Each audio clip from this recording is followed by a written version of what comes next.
안녕하십니까. 오늘은 연구 성과로서 논문을 출판하는 의미하고 이 국제적인 논문 출판과 국내 연구 환경과의 관계에 대해서 한번 얘기해 보도록 하겠습니다. 타이틀은 논문을 과연 무엇을 그 다음에 어디에 어떻게 출판해야 되는가로 한번 잡아보았습니다.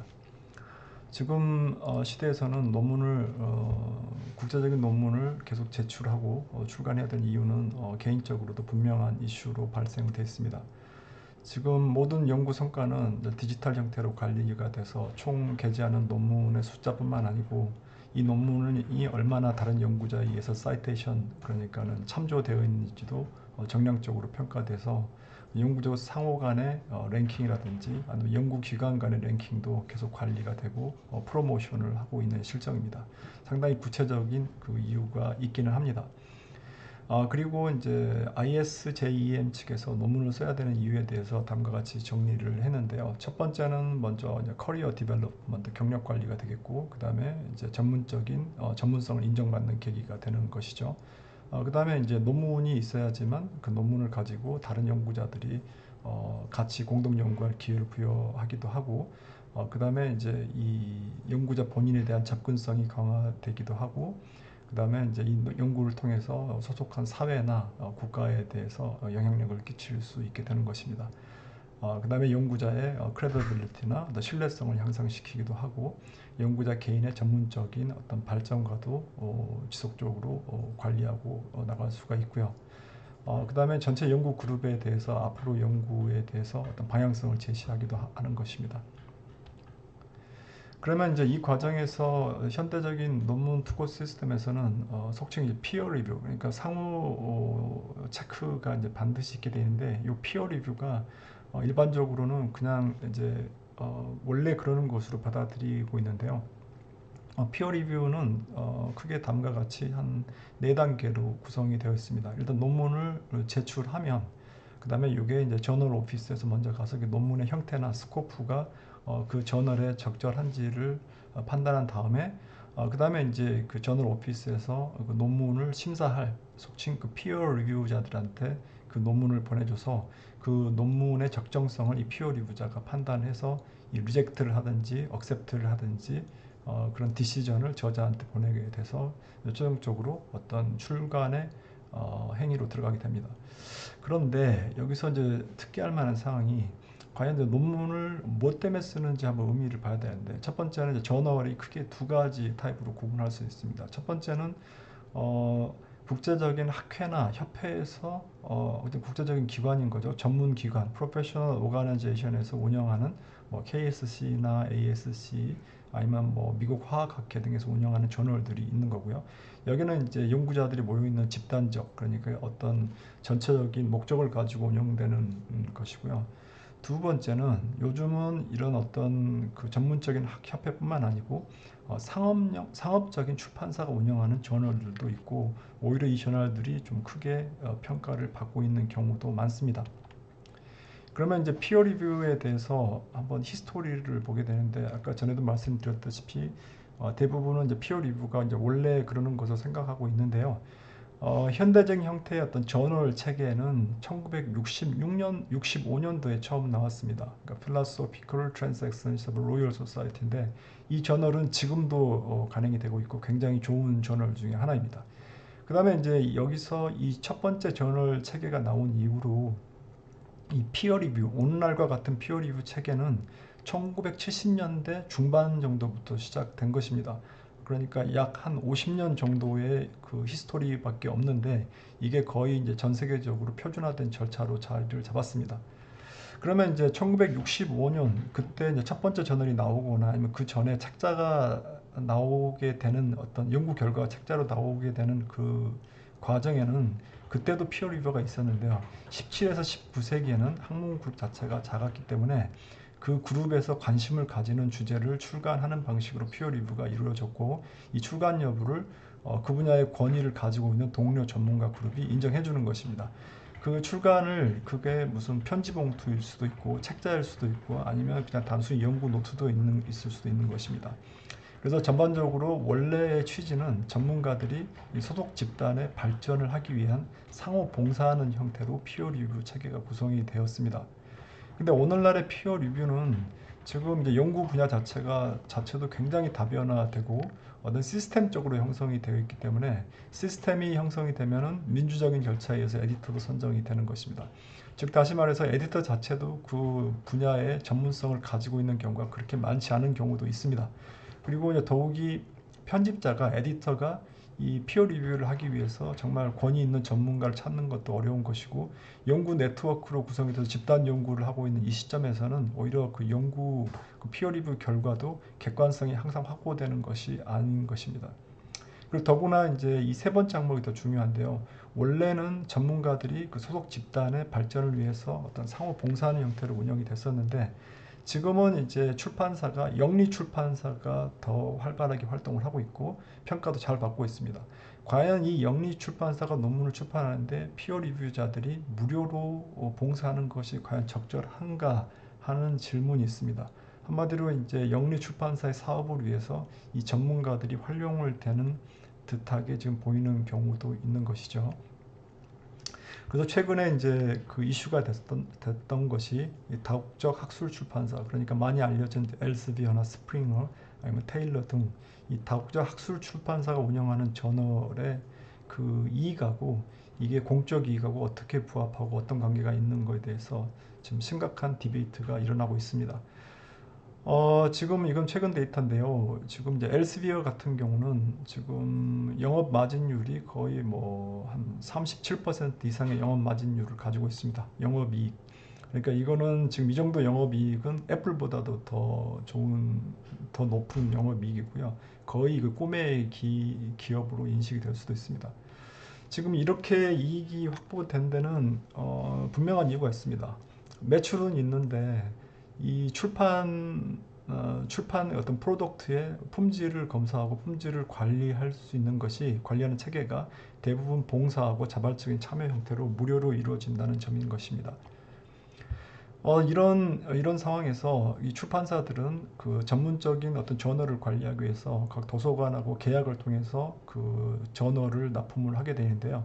그 도서관에서 관심을 가지고 있는 몇 개의 저널을 납품하는 것이 아니라 이 세트 형식으로 한 뭐 100개, 200개 세트로 구성된 그 세트를 지금 납품하는 것이 일반적인 계약 체계로 되어 있고 연별로 한 6% 이상의 그 구독료가 상승되는 구조로 되어 있기 때문에 지금 이제 여기 그 지금 이 기사에 나온 거 보면은 6년 만에 뭐 145% 하버드 경우에 6년 만에 145% 구독료가 증가되는 이런 상황이 발생이 돼서 실질적으로 이제 대학이나 어떤 연구소 입장에서는 이제는 저널 구독료가 그 재정을 압박을 주는 상황에 봉착을 했습니다.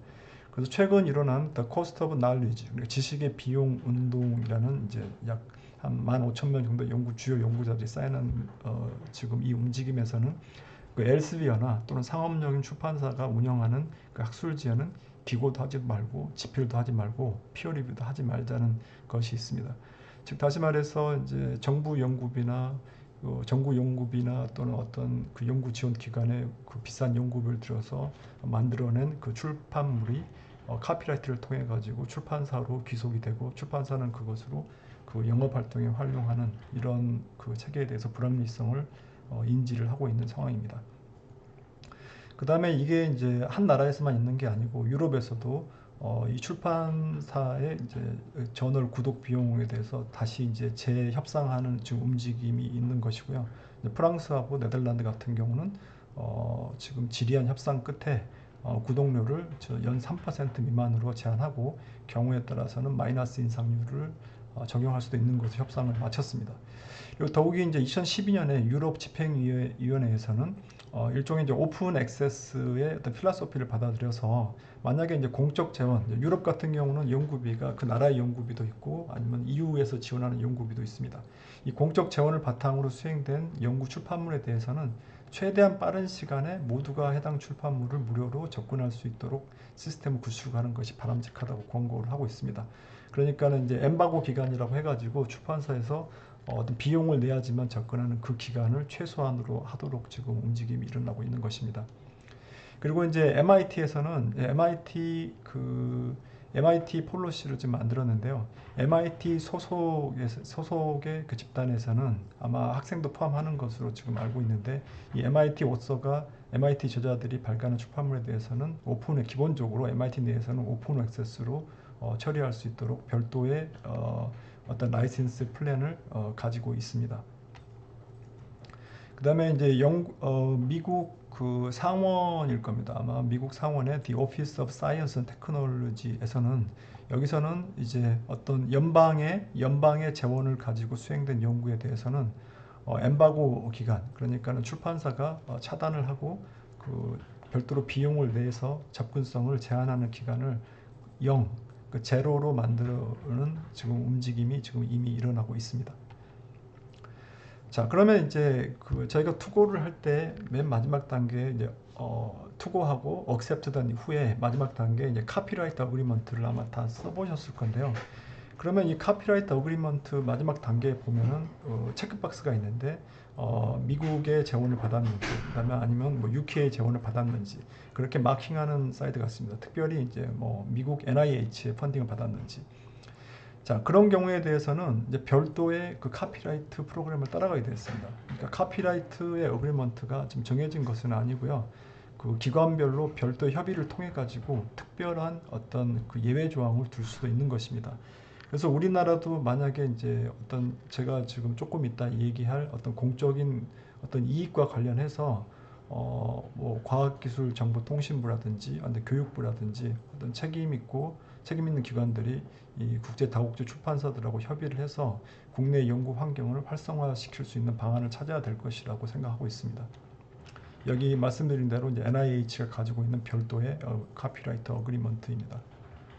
자, 그러면 이제 오늘 하고 싶은 정말 중요한 얘기인데요. 여기가 제가 이제 다소 도발적인 제목을 달아놨는데, 이거는 이제 국가가 투자해서 R&D에 투자한 그런 어떤 성과가 어떤 조직적으로 마치 유출이 되는 구조가 형성된 건 아닌지에 대한 지금 우려를 저는 가지고 있고, 이 동료 연구자들하고 얘기해봐도 동일한 어떤 그 인식을 가지고 있는 것입니다. 말씀드린 대로 이제 영문 SCI 논문은 지금 거의 뭐 이제 어떤 정량화된 체계적으로 관리되는 것 때문에 거의 전 세계적인 지표로 활용이 되어 있습니다. 그래서 주요 대학의 교수 평가 지표로 활용이 돼서 임용이나 승진 시에도 활용이 되고, 그다음에 학교와 학교 간에도 랭킹을 평가할 때도 상대 지표로도 활용이 됩니다. 근데 이제 이것도 어폐가 있는 것이, 뭐 QS 랭킹 같은 경우는 단순히 논문뿐만 아니고 어떤 레퓨테이션이라든지 어떤 정성적인 것도 여러 개가 있습니다. 그래서 굳이 이제 정량화에 집착하지는 않아도 될 것이라고 생각하고 있습니다. 아무튼 지금 이제는 이게 학교에서 어떤 교수를 평가하는 지표로서 활용될 뿐만 아니고, 지금 이제 우리나라 국가 연구비, 정부에서 발전한 연구비에서도 어떤 성과 지표로도 활용되고 있습니다. 이 논문 투고 점수를 평가 지표로 사용하도록 하게 돼 있고요. 더구나 이제 실용화나 산자부 과제 같은 경우에 실용화나 사업화의 연구 과제인데도 이 공이 연구 SCI 논문을 요구를 하고 있는 것입니다. 그러니까 하고 있는 그 연구 과제에서 지향하는 바하고, 그 다음에 이제 성과 지표로 요구하는 거가 엉뚱하게 지금 양쪽으로 활용되는 그런 요구되는 그런 이제 상황이 발생을 하고 있습니다. 지금 뭐 그 영문 SCI 논문의 기업의 숫자가 필요해서 이제 기관별로 운영하는 건 이해합니다만, 지금 현 시점에서 우리나라가 아직도 이제 그렇게 끌려가야 되는지는 지금 의문점이 많습니다. 반면 이제 영문 SCI 논문이 이제 그 학교에도 강조가 되고 연구기관에도 강조가 되기 때문에, 이제 국내 주요 논문에는 무슨 일이 발생을 했었냐면요. 지금 현재 주요 대학에서 국내 논문의 실적이 평가 지표로 활용되는 것은 가치가 극히 낮습니다. 그리고 주요 대학 같은 경우는 국내 논문 같은 경우는 아예 카운트도 하지 않고, 저 같은 경우도 국내 논문을 안 쓴 지가 벌써 거의 10년 이상이 좀 넘어가고 있습니다. 이런 이유 때문에 대부분 국내 학회가 운영하는 국문 논문집은 규모가 점점점 축소가 되고 있고요. 저 같은 경우는 이제 과거에 해외 에세이 논문을 냈으면은 그 동일한 내용이 이제 국내의 그 연구진에도 확산되길 바라는 마음에서 그 내용을 요약을 해가지고 국내 논문에도 이제 낸 적이 있었습니다만, 지금은 이제 자기복제 이슈 또는 카피라이트 어그리먼트, 이제 이런 것들 때문에 지금은 이제 그 SCI 논문에 투고했던 논문을 국문 논문집에도 내기도 이제 힘든 상황이 돼서 이제 국내 논문에는 거의 지금 아무것도 남아있지가 않습니다. 그래서 점점 더 축소가 되고 있고 국내 연구 생태계가 황폐화되는 문제가 있습니다. 자, 이런 관점에서 이제 제가 지금 문제를 제기하고 싶은 것이 그러면 지금 이제 SCI 논문 그러니까는 이제 국가 R&D 자금으로 도출된 연구 성과 중에서 가장 정제된 연구 성과는 영어 SCI 논문으로 출간이 되고 그다음에 후속적인 어떤 보안 정보는 한글로 국내 그 연구 생태계에 제공되지는 않습니다. 그래서 이 정보를 국내에서 개발된 연구도 역시 그 내용을 파악하기 위해서는 영어로 출간된 논문을 참조해야 되는데 제가 드리고 싶은 말이 과연 한글보다 영어가 편한 연구자가 국내 연구자가 과연 몇 퍼센트나 되겠나 하는 거를 좀 이런 질문을 드리고 싶고요. 그다음 두 번째는 이제 국내 논문집에는 이 주요 성과를 출간하거나 아니면 해외에 게재된 논문을 국내에 다시 재소개할 수 있는 어떤 그 조치가 없습니다. 그래서 이제 국내 생태계는 점점 쉽게 접근할 수 있는 지식이 이제 메말라가는 상황에 있습니다. 그래서 지금 세 번째로 국내 지식이 이제 확산이 좀 자발적으로 될 수 있는 어떤 제도적인 장치가 필요하다는 것을 강조를 드리고 싶고요. 미국이나 유럽 선진국에서도 세금으로 지원받는 연구 성과는 엠바고 기간을 없애는 논의가 있습니다. 즉 다시 말해서 세금으로 지원된 연구 성과를 가지고 출판사가 사업하는 목적으로 사용이 되고 확산이 되지 않도록 하는 건 문제가 있다는 것입니다.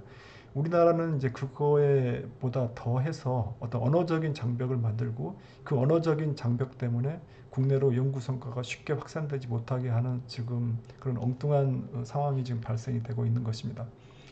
그 대형 출판사들의 카피라이트 어그리먼트는 이 절대적인 것이 아닙니다. 아까 말씀드린 대로 UK나 미국 같은 경우는 별도의 어그리먼트를 협의를 해가지고 운영을 하고 있습니다. 지금 이제 오히려 자기 복제 단속이 아니고 제 생각에는 오히려 SCI 논문을 게재 후에 그 동일 내용을 국내 연구 생태계에 제공하지 않는 경우는 오히려 이제 그 국가가 그런 일을 못하도록 해야 되는 것이고요. 이 SCI 논문으로 게재된 후에 동일 내용을 국내 논문집에 게재하도록 오히려 제도와 인센티브를 마련해야 됩니다. 이게 연구자가 개인의 어떤 선의에 의해서 별도로 시간하고 노력을 들여가지고 국내 논문집에 재가공해서 하도록 하는 것은 별로 큰 효과가 없다고 생각하는 것입니다. 이상으로 오늘 드리고 싶은 말씀을 마치도록 하겠습니다. 감사합니다.